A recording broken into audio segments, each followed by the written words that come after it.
Olá, começa agora o Jornal da Unifro, noticiário que traz a você um conteúdo diferente e informativo. 2014 bate recorde de inadimplência em todo o país. Sabe qual é o perfil do endividado em Santa Maria? Aumenta o número de pessoas com depressão. A expectativa é que até 2030 a doença seja mais frequente no mundo.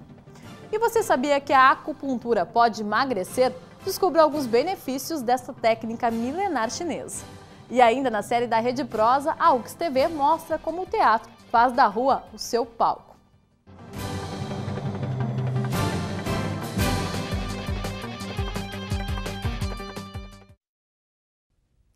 Você sabia que no ano de 2014 os brasileiros bateram um recorde de inadimplência?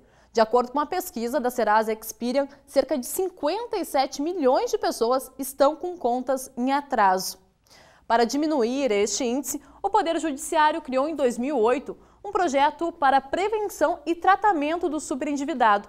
Até o momento, Santa Maria é a única cidade no interior do estado que possui este serviço. Nas prateleiras, ofertas tentadoras. No vai e vem do calçadão, o difícil é não parar para fazer uma comprinha. Mas e como ter controle sobre os gastos? Guardo todas as notinhas e eu vou acompanhando. Quando eu vejo que está chegando perto do limite, eu paro. Eu anoto tudo, inclusive a água, telefone, luz, tudo é muito anotado e somado, não é? Um pouco eu anoto também, principalmente quando chega ao final do mês, assim, né, lá pelo dia 20 em diante. A facilidade do crédito é apontada como o principal fator para o crescimento da inadimplência no Brasil.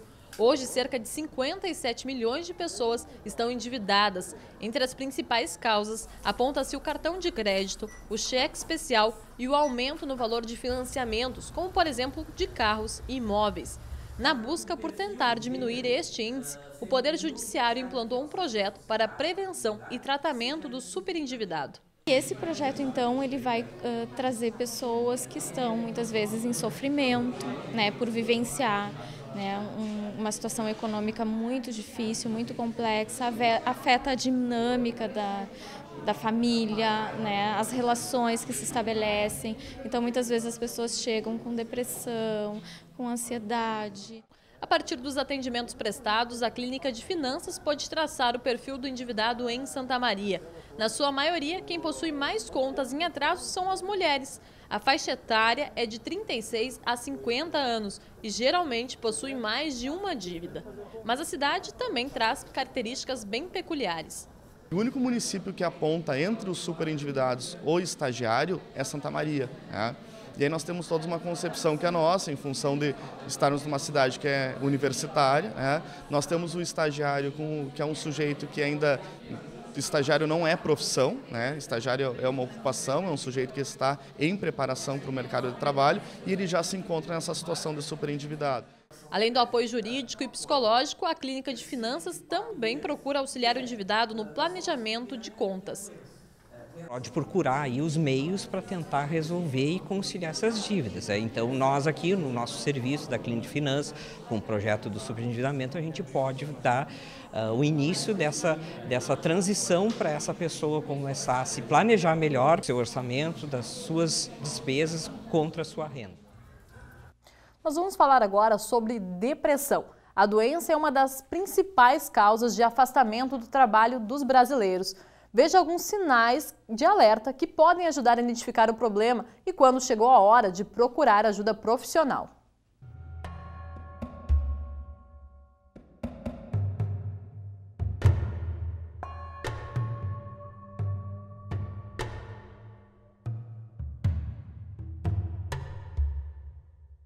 Neste ano, fomos surpreendidos com a morte de 2 humoristas. O brasileiro Fausto Fante, conhecido por interpretar Renato em Hermes e Renato, e o ator americano Robin Williams. Apesar do talento para conquistarem sorrisos, ambos sofriam de depressão e cometeram suicídio. A repercussão dos casos nos deixa uma pergunta: quando é que a tristeza deixa de ser um estado de espírito e se torna motivo de preocupação? É preciso observar os sinais.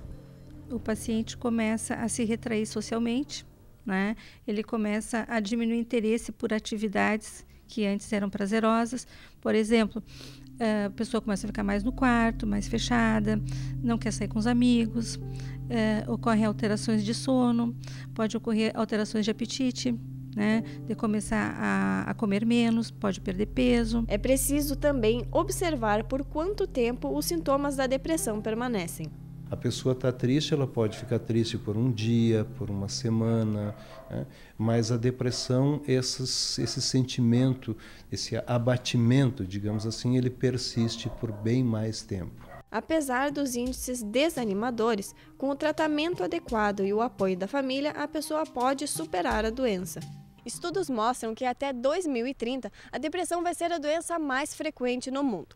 Hoje, cerca de 350 milhões de pessoas já foram diagnosticadas. Aqui no Brasil, o número de mortes em decorrência da depressão aumentou 705% nos últimos 16 anos. O importante é que a pessoa, quando sinta que essas dificuldades estão acontecendo, que procure uma ajuda e que a família entenda, que as pessoas ao redor também entendam, compreendam e procurem ajuda, porque realmente a depressão, se não tratada, ela pode ter complicações.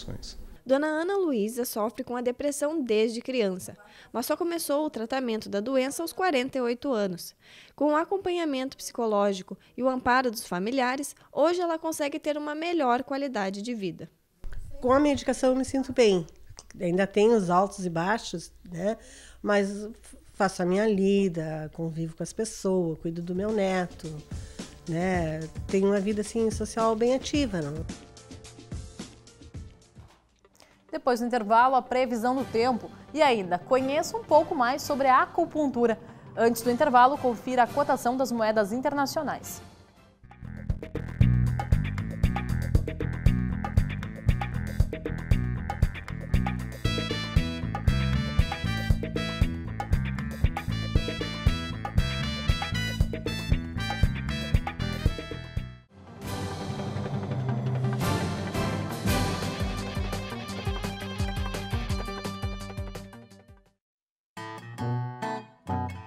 Oi, eu sou Marcelinho. Eu tenho algo para contar a você. O meu amigo é um leão, mas as pessoas duvidam disso. Já tentei convencer a todos, mas eles não acreditam. Será que eles não conhecem o São Brás? Se eles conhecessem, poderiam fazer novos amigos também, assim como eu. Faça a sua parte, adote um amigo. –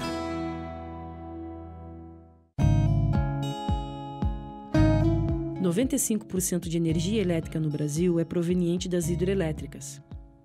Cada brasileiro consome em média 200 litros de água por dia.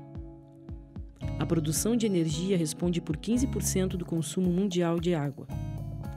Até 2020, o mundo irá gastar 55% da energia disponível no planeta. Sua água também é sua luz. Uma campanha do Centro Universitário Franciscano. Inocência e energia que marcam o nosso dia a dia.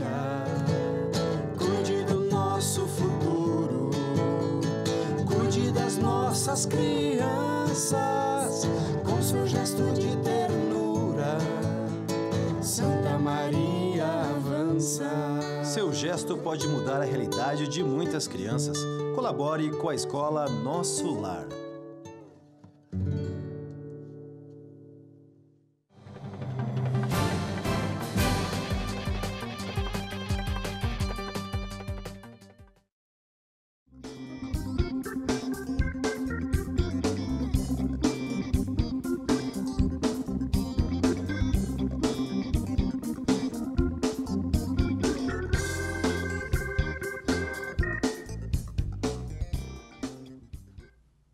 Uma técnica milenar chinesa que pode trazer inúmeros benefícios à saúde.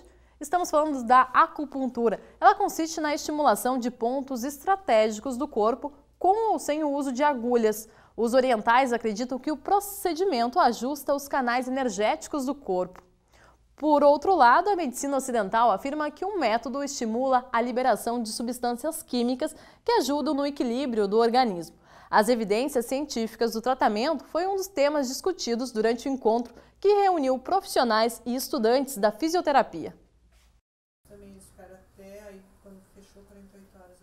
As fortes dores no joelho foi o que motivou Neuza a buscar um tratamento. Recomendada pelo médico a realizar fisioterapia, ela encontrou na acupuntura uma alternativa para amenizar o incômodo.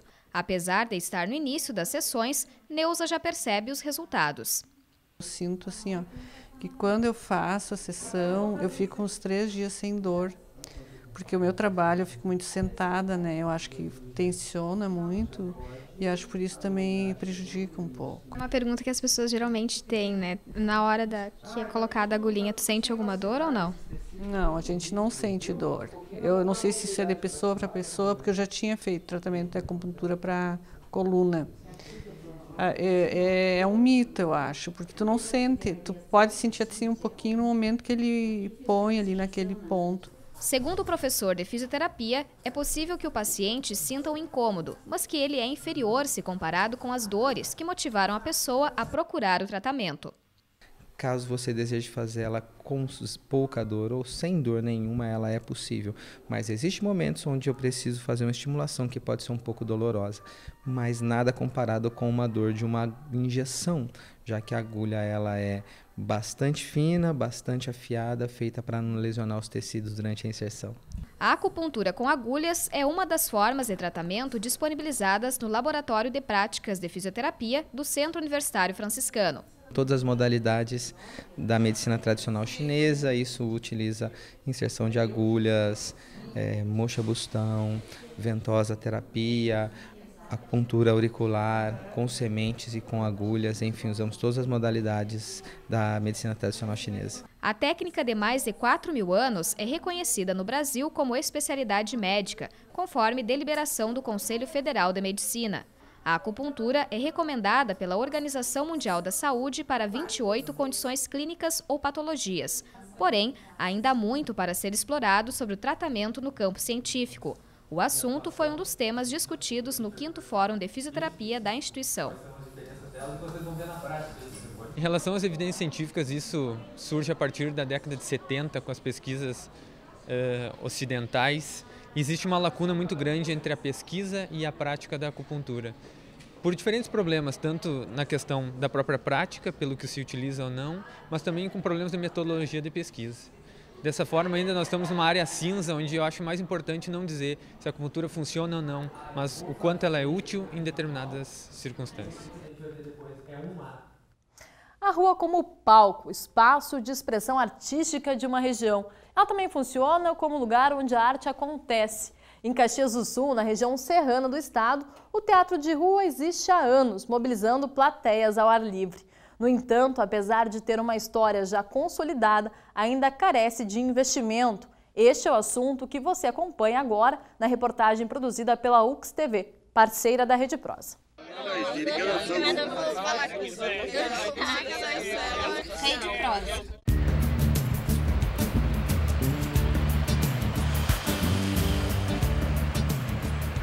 O que é a rua? Por ela passam carros, pessoas, passa o tempo. A vida desliza por entre a agitação do cotidiano. A palavra rua vem do latim e significa ruga ou sulco, marcado pela passagem daqueles que andam. A rua é o espaço mais democrático de um lugar e é sobre seu calçamento ou asfalto que a arte encontra o aplauso sem compromisso. Eu acho que a rua é o espaço de todo mundo. Eu vejo a rua como um local de encontro. A arte é uma manifestação humana, então desde que existe ser humano pode existir arte. E a arte ela acontece, né? Quando tu vem pra rua, faz teatro, não acontece só nós fazendo, acontece com o público se manifestando também. Senhoras e senhores, que vai começar o espetáculo! Vai chegando que vai começar agora já! É teatro de rua! Vamos chegando, vamos chegando! Realmente, eu nunca vi palco igual! Feijão, chuchu! Segredo do coração. Te auxiliaremos na conquista da tua grande donzela. Basicamente, tu vai... Eu acho que a arte pode acontecer na rua e deve acontecer na rua, porque é um espaço onde as pessoas se reúnem, é um espaço público, mas eu acho que o Bruno pensa diferente. Muitas vezes as pessoas não têm o costume de ir ao teatro ou locais onde está acontecendo uma manifestação artística. A pessoa passa e começa a se interessar e introduz ao teatro.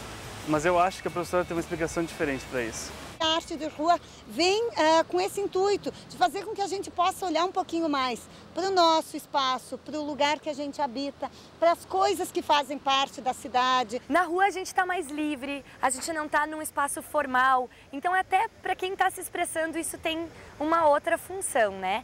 E o povo que também está na rua também está aberto para isso, né? A pessoa fica ali se quer, né? Ela não está pagando ingresso, ela está de pé, às vezes tem muito sol na cara, às vezes está frio, então ela está ali assistindo porque ela quer. Ela não gostou, ela dá as costas e sai. Então é uma arte democrática. E acima de tudo ela é uma arte questionadora, a arte de rua, porque ela quebra o cotidiano. O teatro pertence ao espaço aberto e desde a Grécia Antiga usava a rua para falar sobre os problemas da polis e dos cidadãos. Na rua, o teatro imprime novos significados ao fazer diário, interferindo no modo como as pessoas criam o urbano. Eu acho que o movimento de arte na rua, ele proporciona que a gente possa ver a cidade da gente de uma maneira um pouquinho diferente. Hoje a gente tem pelo menos mais possibilidades de visualizar o que está acontecendo na rua. No teatro de rua ou na arte pública, a gente dá e recebe do público simultaneamente.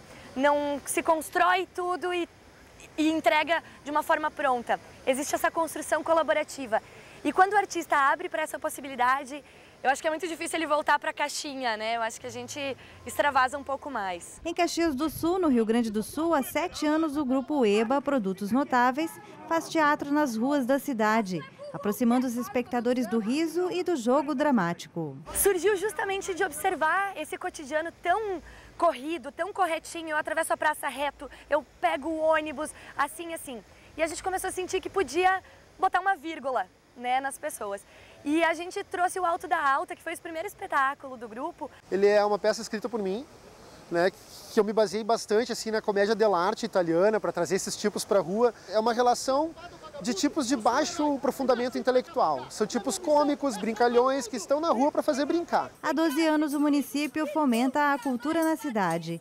No entanto, a arte de rua ainda carece de investimentos, seja do setor público ou privado. Eu acho que Caxias mudou bastante. Nós hoje temos espaços abertos, espaços fechados. Acho que nós temos gente com propostas interessantes. Acho que tem grupos que investem nesses artistas, mas claro, né, ainda não é o ideal. A gente tem muita coisa para trilhar. A gente ainda tem uma síndrome na cidade, por mais que tenha 500 mil habitantes, 600 mil, não sei, de ainda algumas questões são tratadas de forma provinciana e amadoras, né? A rua, as pessoas vendo o teatro de rua, percebendo que a arte ou o questionamento que qualquer espetáculo traz, eleva o indivíduo, traz uma formação cultural para o indivíduo. Está tendo um crescimento. Acho que toda ação continuada e ininterrupta, ela traz um crescimento. Isso é impossível não acontecer.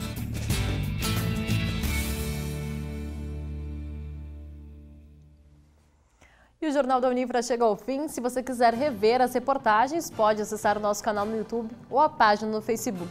Um bom fim de semana a todos e até o próximo programa.